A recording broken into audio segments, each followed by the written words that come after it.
A few moments later. Assalamualaikum warahmatullahi wabarakatuh. Puji berserta syukur marilah kita panjatkan kepada Allah Subhanahu wa taala yang telah memberikan beribu-ribu nikmat. Tidak lupa salawat dan salam tercurahkan kepada Nabi Muhammad sallallahu alaihi wasallam. Alhamdulillahirabbil alamin wassalatu wassalamu ala asrafil anbiya'i wal mursalin wa ala alihi washabihi ajmain amma ba'du. Kaum muslimin rahimakumullah. Sesuatu hal yang tak bisa kita ingkari bahwa jasa kedua orang tua kepada anaknya sangatlah besar. Seorang ibu yang telah mengandung kita dalam keadaan susah payah, lemah bertambah lemah, dialah orang yang merenggang nyawa untuk melahirkan kita.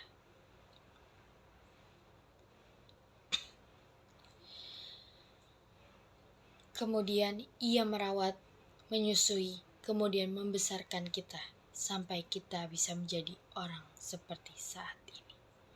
Banyak lika-liku hidup yang mereka alami, penuh dengan perjuangan yang mereka hadapi. Itu semua mereka lalui hanya demi untuk melihat kita tersenyum bahagia. Yang dimaksud dengan durhaka kepada orang tua ialah tidak mau mentaati perintahnya yang baik-baik, lalu melakukan hal-hal yang dibencinya, membuat sakit hatinya meskipun hanya dengan kata dan lain-lain, menghina dan merendahkannya sebagai seorang anak. Kita harus berbakti kepada orang tua. Janganlah sekali-kali kalian menyakiti hati mereka, yang akibatnya akan menyengsarakan hidup kita, baik di dunia maupun di akhirat. Apalagi dengan ibu. Bayangkan seorang ibu kelelahan dalam mengandung, melahirkan, menyusui, dan menyayangi kita tanpa pamrih. Untuk itu kita harus berbakti kepada orang tua dengan tulus dan ikhlas, agar hidup kita selamat baik di dunia dan akhirat. Allah Subhanahu wa taala menyebutkan jasanya di dalam Al-Qur'an.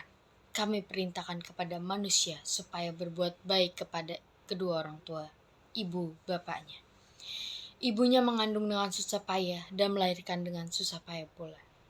Mengandungnya sampai menyapinya dalam 30 bulan. Quran Surat Al-Ahqaf ayat 15.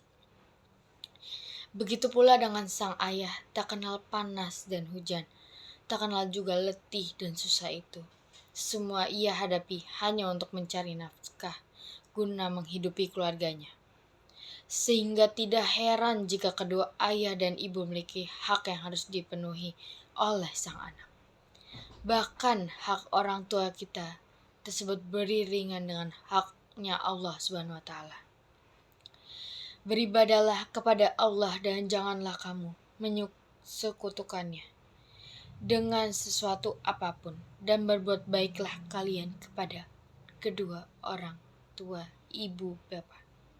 Quran Surat An-Nisa ayat 36.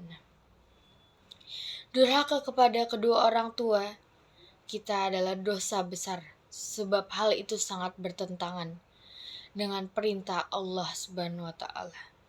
Islam mengajarkan kita untuk berbakti kepada kedua orang tua dan agama. Islam juga melarang kita untuk durhaka kepada orang tua. Bahkan durhaka Allah masuk ke dalam golongan dosa besar yang beriringan dengan dosa syirik. Rasulullah sallallahu alaihi wasallam bersabda dari Abdullah bin Amr. Ia berkata, seorang Arab Badui datang kepada Rasulullah sallallahu alaihi wasallam. Lalu berkata, "Wahai Rasulullah, apakah dosa besar itu?" Beliau menjawab, "Menyekutukan Allah dengan sesuatu." Ia bertanya lagi, "Kemudian apa?" Beliau menjawab, "Durhaka kepada kedua orang tua." Ia bertanya lagi, "Kemudian apa?" Beliau menjawab, "Sumpah yang menjerumuskan." Ia bertanya lagi, "Apa sumpah yang menjerumuskan?" Beliau menjawab, sumpah dusta yang menjadikan dia mengambil harta seorang muslim. Hadis Bukhari.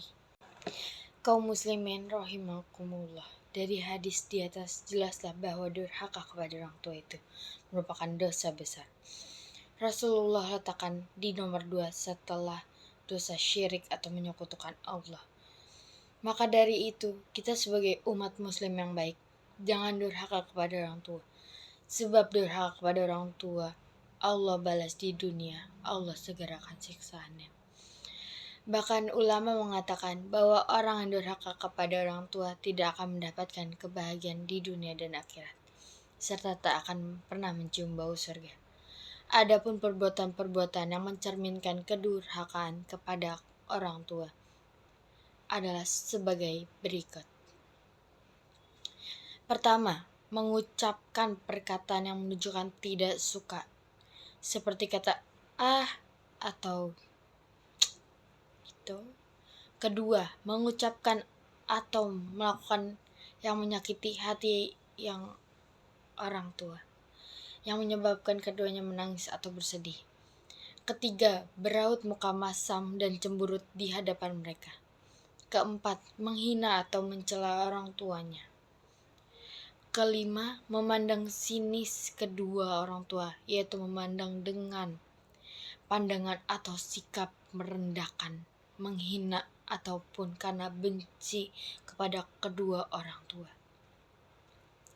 Keenam, merasa malu mengakui atau menyebut mereka sebagai orang tua.